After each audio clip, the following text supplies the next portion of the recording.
Alright guys, in this video I'm going to show you how to dip. It's not that hard.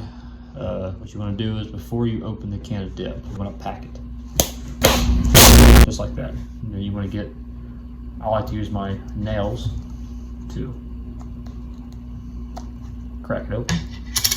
And this is what you should get when it's packed. This all right there packed into one area. Grab your index finger and your thumb and pull it out a pinch like this.